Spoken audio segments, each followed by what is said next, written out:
భారత్లోకి మళ్లీ కరోనా వచ్చిందా? చాప కింద నీరులా కోవిడ్ విస్తరిస్తోందా? కొత్త వేరియంట్లతో ఎలాంటి ప్రమాదం ఉండబోతోంది?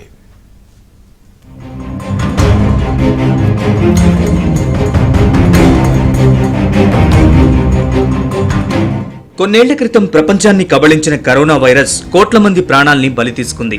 ఈ కుదుపు నుంచి ఇంకా పూర్తిగా తేరుకోక మునిపే ప్రపంచవ్యాప్తంగా కరోనా వైరస్ కేసులు విపరీతంగా బయటపడడం ఆందోళనకు గురిచేస్తోంది.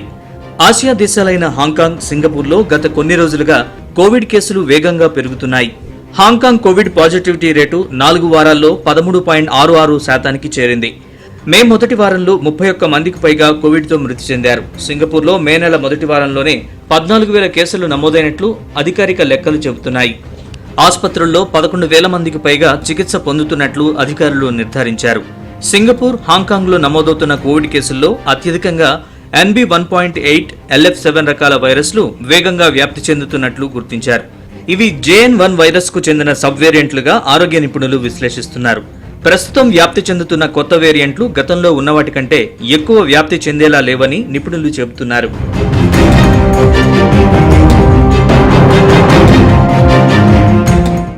సింగపూర్లో LF7 అనే వేరియంట్ ఉంది. ఇది ఒమిక్రాన్ JN1 వేరియంట్ యొక్క సబ్ వేరియంట్ మాత్రమే. కాబట్టి LF7 వలన కొత్తగా కేసెస్ పెరిగినా కూడా దాని వలన ప్రమాదకరంగా పరిగణించే అవకాశాలు తక్కువ.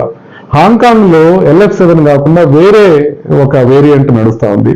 అది NB1.8 అని అంటారన్నమాట. సో 2 వేరియంట్స్ కూడా డిఫరెంట్ అయినప్పటికీ కూడా, 2 కొత్త వేరియంట్స్ అయినప్పటికీ కూడా ఇవి కంప్లీట్ గా న్యూ వేరియంట్స్ కాదు, ఒమిక్రాన్ లో సబ్ వేరియంట్స్ మాత్రమే. ప్రస్తుత వేరియంట్లపై అప్రమత్తంగా ఉండాల్సిన అవసరం ఉందని వైరాలజిస్టులు, ఆరోగ్య నిపుణులు చెబుతున్నారు. JN1 వేరియంట్ లక్షణాలు గొంతు నొప్పి, జ్వరం, ముక్కు కారడం లేదా మూసుకుపోవడం, పొడిదగ్గు, అలసట, తలనొప్పి, రుచి లేదా వాసన కోల్పోవడం, కండరాల నొప్పి, కళ్లకలక, విరేచనాలు మరియు వాంతులు వంటి ఇతర కోవిడ్-19 వేరియంట్లతో సమానంగా ఉండొచ్చని అంచనా వేస్తున్నారు. కొన్ని సందర్భాల్లో మరింత తీవ్రమై అలసటకు కారణం కావచ్చని, అలాంటి సమయంలో శ్వాస ఆడకపోవడం లాంటి లక్షణాలు కనిపిస్తాయని చెబుతున్నారు. అలాంటి సమయంలో వైద్య సహాయం అందించాల్సిన అవసరం ఉంటుందన్నారు. JN1 వేరియంట్ వేగంగా వ్యాప్తి చెందేందుకు అవకాశం ఉందని మేరీల్యాండ్కు చెందిన జాన్స్ హాప్కిన్ యూనివర్సిటీ నిపుణులు చెబుతున్నారు.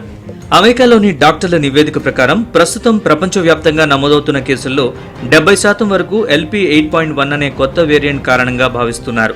మరో 9% కేసులకు XFC వేరియంట్ కారణమని నిర్ధారించారు. ఆగ్నేయాసియాలోని అనేక ప్రాంతాల్లో ఈ కొత్త వేరియంట్ల వ్యాప్తి ఎక్కువగా ఉంటుందని హెచ్చరిస్తున్నారు.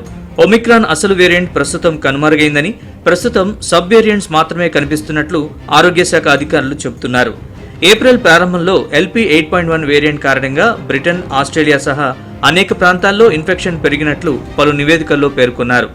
గతేడాది జనవరిలో LP8.1 వేరియంట్ ని అండర్ మానిటరింగ్ వేరియంట్ గా ప్రపంచ ఆరోగ్య సంస్థ పేర్కొంది. అయితే భారత్లో తీవ్రమైన వైరస్ విజృంభణకు అవకాశం లేదని, ఇప్పటికే కోవిడ్ తర్వాత రోగ నిరోధక శక్తిని పెంచుకునేందుకు అనేక ప్రయత్నాలు చేశారని నిపుణులు చెబుతున్నారు. ఈ వ్యాధి మరోసారి మన దేశంలోకి ప్రవేశిస్తే సాధారణ జలుబు లేదా ఫ్లూ వంటి లక్షణాలతో తేలికపాటి ఇన్ఫెక్షన్లు సంభవించొచ్చని అంటున్నారు. పిల్లలు, వృద్ధులు, తీవ్రమైన వ్యాధులతో బాధపడుతున్న వారు జాగ్రత్తగా ఉండాలని సూచించారు. ఇప్పటి నుంచే మాస్కులు ధరించడం, చేతులు కడుక్కోవడం, జనసమూహానికి దూరం పాటించడం వంటి జాగ్రత్తలు తీసుకోవడం మంచిదని సూచిస్తున్నారు. ప్రస్తుతం భారతదేశంలో 90కి పైగా కోవిడ్ కేసులు యాక్టివ్గా ఉన్నట్లు కేంద్ర ఆరోగ్య శాఖ ప్రకటించింది. పర్సన్ టు పర్సన్ మన తుమ్ముల ద్వారా కానీ, మన దగ్గు ద్వారా కానీ ఆ డ్రాప్లెట్స్ వచ్చి ఆ డ్రాప్లెట్ వల్ల స్ప్రెడ్ అవుతుంది. కాబట్టి ఆ సిమ్టమ్స్ ఉన్న వాళ్ళు కనుక మాస్క్ పెట్టుకుంటే ఈ డ్రాప్లెట్స్ అనేవి రావు. తర్వాత అప్పుడు ఇట్లా ఎవరు ఎక్కడ ఏమి దగ్గి ఆ డ్రాప్లెట్స్ ఎక్కడ ఇన్ఫెక్టెడ్ మెటీరియల్ ఉంటుందో మనం ఆ చేతులను ముట్టుకొని అదే చేతులతోటి ఇన్ఫెక్టెడ్ హ్యాండ్స్ తోటి కళ్ళు కానీ, ముక్కు భాగం కానీ, చెవి భాగం కానీ, నోట్లో కానీ ఇట్లా పెట్టుకుంటే ఇన్ఫెక్షన్ తొందరగా స్ప్రెడ్ అయ్యే అవకాశం ఉంటుంది. కాబట్టి హ్యాండ్ హైజీన్, చేతులను ఎప్పుడూ శుభ్రంగా పెట్టుకోవాలి. ఇదిలా ఉంటే తాను కోవిడ్ బారిన పడినట్లు నటి శిల్పా శిరోద్కర్ సోషల్ మీడియా వేదికగా తెలిపారు.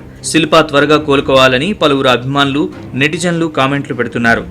మరోవైపు Sunrisers Hyderabad opener Travis Head covid బారిన పడ్డాడు.